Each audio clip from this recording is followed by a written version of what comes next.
Yeah, I mean, I'm just, really sort of infuriated by what's happening in Libya. I mean, it's a total Anglo-American, well, French as well, Franco takeover, isn't it? It's absolutely disgusting what's happened with Libya. You remember that NATO's original mandate was to try and stop or to prevent a massacre happening in the rebel-held city of Benghazi.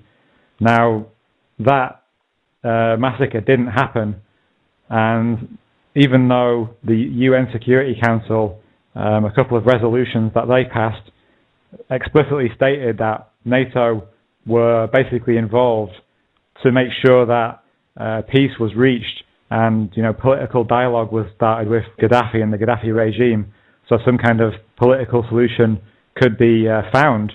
Well, that's not happened, has it?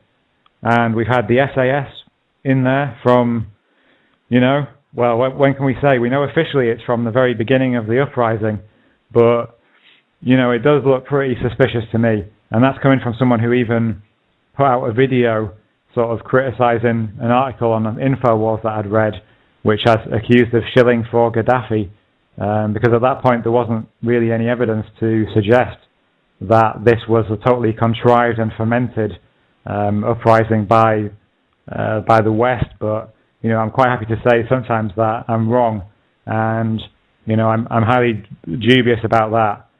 And even if it was a natural uprising that was prompted by what we saw in Egypt, for example, then the SAS were in there from the very beginning of March. There was this SAS team, I think 7 SAS soldiers, along with an MI6 officer, who actually flew into the rebel area in a helicopter. And obviously some of the rebels didn't know what was going on. So this helicopter lands, these SAS soldiers get out, and they were promptly arrested and held by the rebels. And then the British ambassador to Libya had a phone conversation with someone in Libya, one of the rebels, and that conversation was broadcast on Libyan state TV, apparently inadvertently. You can actually hear that conversation in the video that I've just uploaded that hopefully goes through to YouTube eventually. And so the SAS have been in there from the very beginning. They've been organizing the rebels. They've been identifying targets for NATO, who've been acting as the rebels' air force, basically. So the rebels have had NATO Air Force, a NATO Air Force, and SAS soldiers on the ground. And even they've admitted that without this help, they would be finished now. And I'm really trying not to put Gaddafi in a good light, because he is a dictator and he has done lots of terrible things. But what's happened is just completely outrageous. This guy, he was the ruler of a sovereign country. It was a stable country. Of course, I don't agree with any dictatorship, and I don't agree with the many terrible things that he undoubtedly did. And he was undoubtedly, off his rocker. But, he ruled the country. It was stable. It actually had the best standard of living in the whole of Africa. Everything was under control. The West had even sort of made friends with Gaddafi. He'd actually agreed not to try and develop nuclear weapons back in 2003. He'd apologized for the PC Yvonne Fletcher murder, which, there are many questions about that it might not even have been a Libyan diplomat that murdered PC Yvonne Fletcher outside the Libyan embassy. He apologized for the Lockerbie bombing, even though there's even stronger evidence that, Libya had nothing to do with that. And certainly that Abdel Basset al-Megrahi, this poor guy who's now dying from cancer, and who is now being hunted down, by the US. He was set free from Scotland 2 years ago, on the grounds of, on humane grounds, apparently. Of course, we all know what the real story was. It was the oil deals that Britain wanted to sign with the Gaddafi regime. But he was freed, and he's been in Libya for 2 years. But, I'm sure he's a worried man now, and I'm sure his family are worried, because the West are certainly going to want to get hold of him. In fact, that would probably be the best eventuality for the guy now, because if the rebels get hold of him, he's probably going to be executed, basically, these rebels, the image that we've been painted in the Western media of these rebels is that they're the good guys. You know, they're trying to liberate the country from the evil dictator, and they're on the side of good. They're a force for good. Well, who the fuck are these rebels? You know, we know for a fact that there are members of the rebels who have strong links to Al-Qaeda, the very same terrorists that have been killing soldiers in Iraq are fighting on the rebel side. We know for a fact that these rebels are committing war crimes. There was an article that I just read today about the executed bodies that had been found in Tripoli, and it's not quite clear, you know, whether these executed bodies are executed rebels from the Gaddafi side, or whether they're Gaddafi soldiers that have been executed. In fact, there was one story even on the BBC about a couple of Gaddafi soldiers who were basically dead, and they had their hands tied behind their backs. So they're just being executed in cold blood, defenseless by the rebel forces. And there's been lots of reports of the rebels executing black Africans, because apparently Gaddafi had employed a load of sub-Saharan African mercenaries, and a lot of those have been slaughtered. And apparently, like, there's loads of just sort of migrant workers in Tripoli and Libya more widely. And you know, these poor black African people are pretty scared now, because the rebels are just rounding them up, and some of them are being slaughtered. You know, civilians are being indiscriminately killed in the shooting, in the bombing. And who started this? It's the rebels. It's the West. The West are solely responsible for, well, I say the West, I mean, it's NATO, isn't it? But behind NATO, it's Britain. It's Britain and US and France who are the key players in all this. And they've got damn blood on their hands, which is what I said at the beginning of the program when I was choppy as shit. I played that song as an intro, blood on their hands. And they've fucking got blood on their hands. I mean, it's just completely ridiculous. I mean, you know, what can we do about this? You know? After Afghanistan, after Iraq, and now there's just another war, which is a blatant war of empire, and we don't hear anything in the media about this. We don't see any kind of protests, or at least, you know, they haven't been publicised if there have been protests. And this is a complete war crime, what's happened in Libya. And it seems that there's only people, you know, sitting around on the internet who are angry about this. I mean, what is it going to take to stop these wars, you know? In this film, I point out as well, apart from the appalling human cost of the war, which is the real tragedy in all this, you know, there's basically going to be civil war now in Libya, and in Tripoli there's battles going on, and it's innocent women, innocent men, and innocent children who are being slaughtered now in Tripoli. And all for what? All for the Anglo-American empire to expand its sphere of influence, to get its hands on Libya's oil, to get its hands on Libya's billions of dollars of gold reserves, to take over the country, which is a, you know, strategically an important location for like oil shipments and stuff like that. Of course, there's also the stuff about Gaddafi and the water supply and the sort of irrigation systems that he'd set up around Africa. So the West wants to take that over so they can have control of Africa and control of the food, you know, the food production and stuff like that. Yeah, I was going to say anyway, all of this at a time when, you know, the US and Britain and pretty much most of the Western world is going through an economic crisis. You know, ordinary people are having their living standards severely reduced because of this economic, you know, depression. Let's be honest about it. And there we are spending millions of pounds in Libya to kill innocent people. You know, the estimates vary for the cost to the UK. The sort of stated cost was £200 million, but there was a Guardian article which estimated the cost of the war could be upwards of £1 billion if it dragged on for 6 months, which I believe it has dragged on for 6 months now. So £1 billion on this war.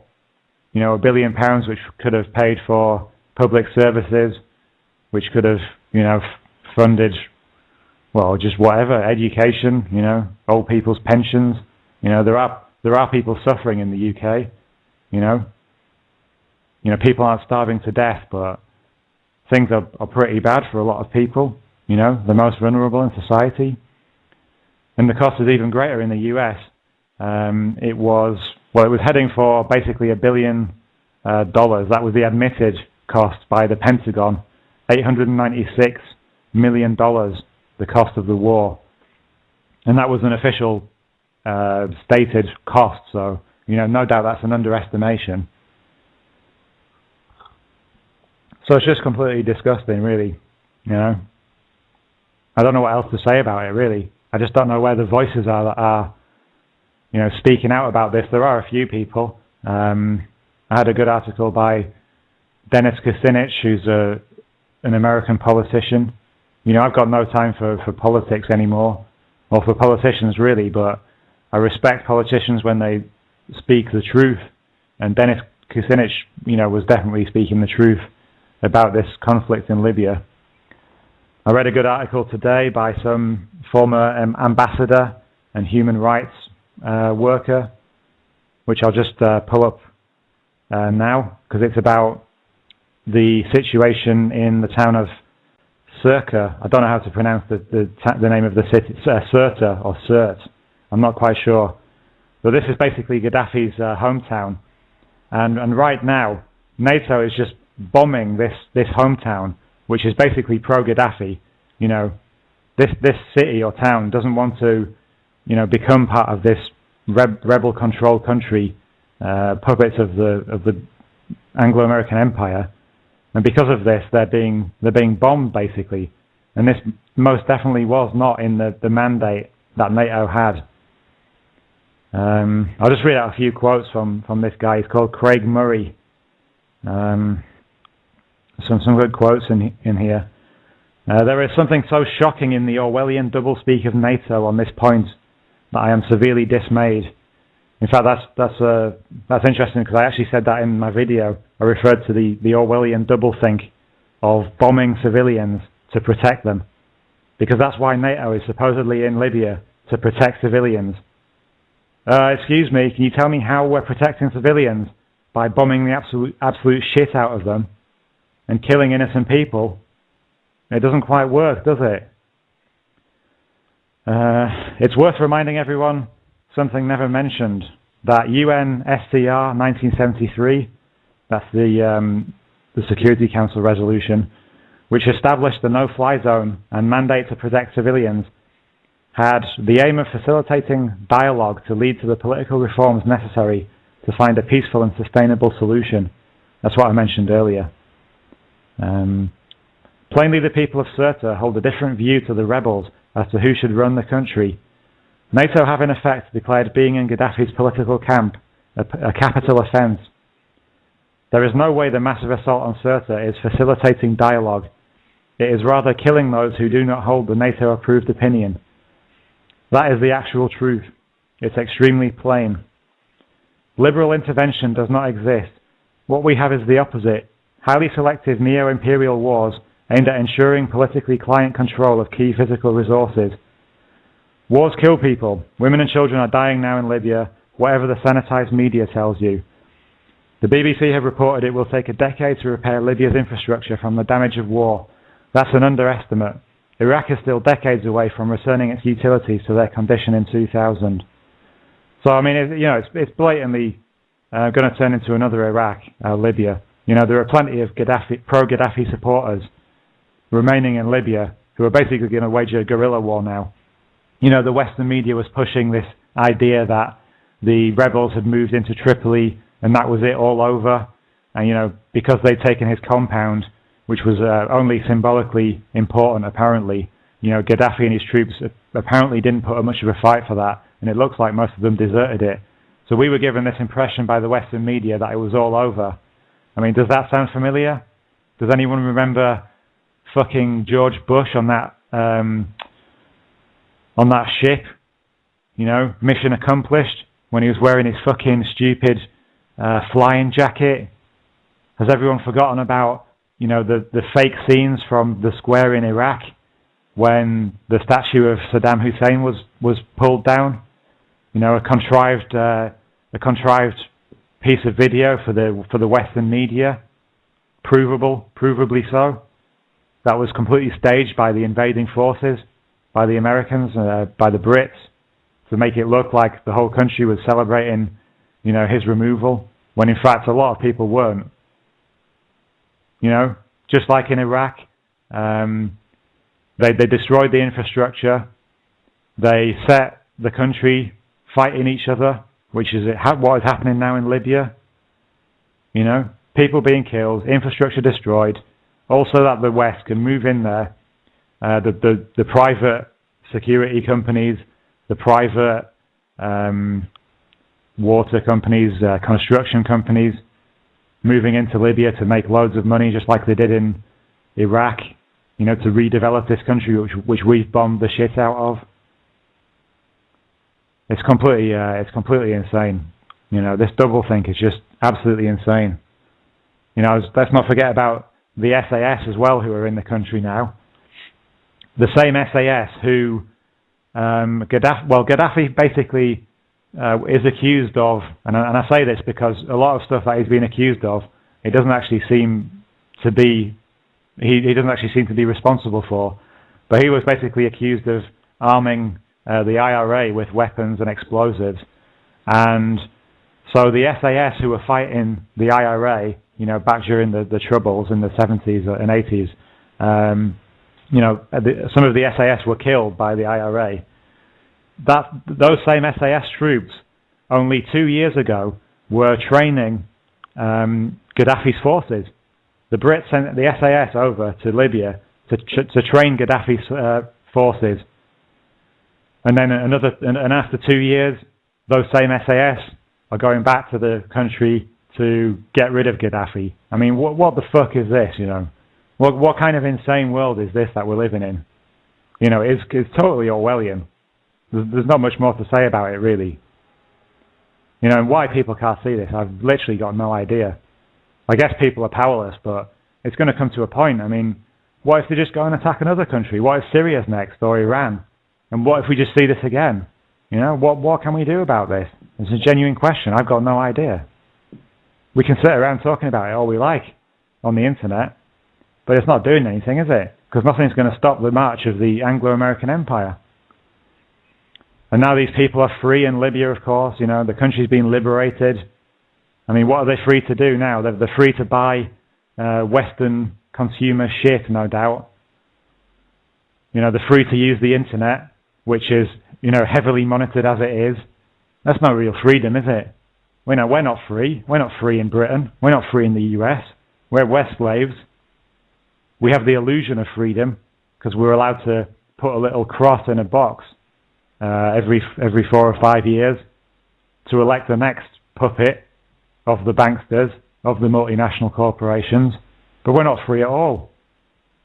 So yeah, the Libyans are going to have access to the internet, but yeah, so what? Read an interesting article earlier because Cameron was talking about shutting down, Facebook and Twitter during times of social unrest, and there was a bit of an outcry about that. But they've actually reversed on that now, and that's certainly not about respecting people's civil liberties.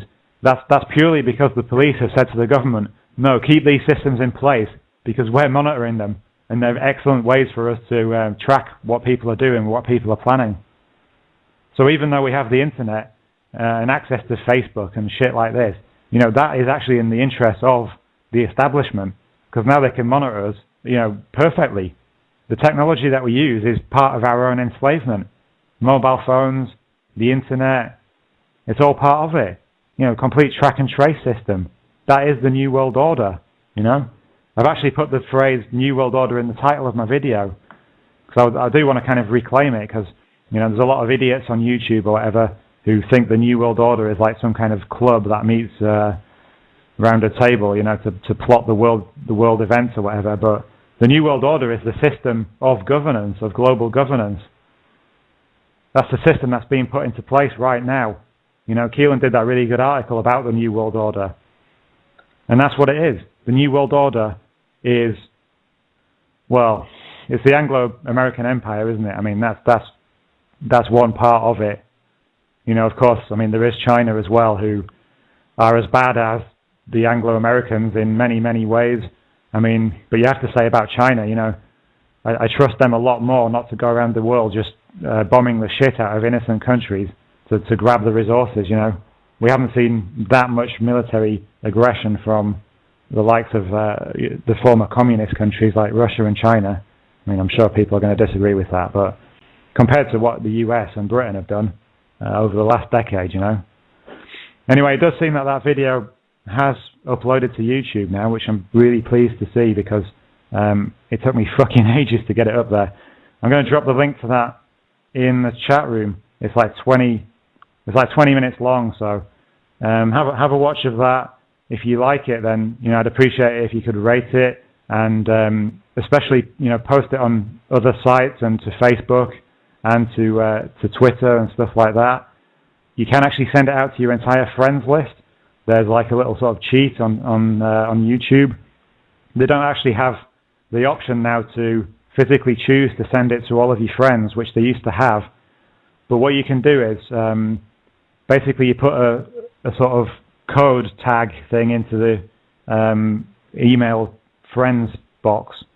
You click email video, and then in the box where it says where you have to put the name to who to send it to, just type in friends. I've just put the tag in the chat room, and then fill in the capture code, and that actually sends it out to your friends list. So if you could do that as well, that would be much appreciated, no? Because well, it didn't take me long to make this video, but it took me a fucking long time to render it and to get it uploaded. So I don't want it just to sit there with like 100 views or whatever. Anyway, you know, I'm not saying it's like the most in-depth research, but it's kind of a good overview of the situation in Libya. There's an accompanying article, a transcript basically of it as well, if you want to read that. It's, you know, it's really for people who don't know a huge amount about this. I wanted to try and keep it simple so it's not too convoluted. Anyway, guys, I'm running out of steam now. I've been ranting for the past 20 minutes. So again, I do apologize for the first half hour, but I had to get that video up, you know. I'm sure you'll forgive me there. And don't forget to come back in half an hour for Red, White and Blues DJ set. And then afterwards, I'm sure we'll be in the Pal Talk room. If you don't know what that is, well, it's like a system where you can chat to each other in a chat room with a mic. The link to the Pal Talk room is on the Resistance Radio website, which is resistradio.com. And I'm going to sign off now, guys. Thanks a lot for tuning in. Do check out the website, resistradio.com. I'll catch you next week for a full hour. Cheers.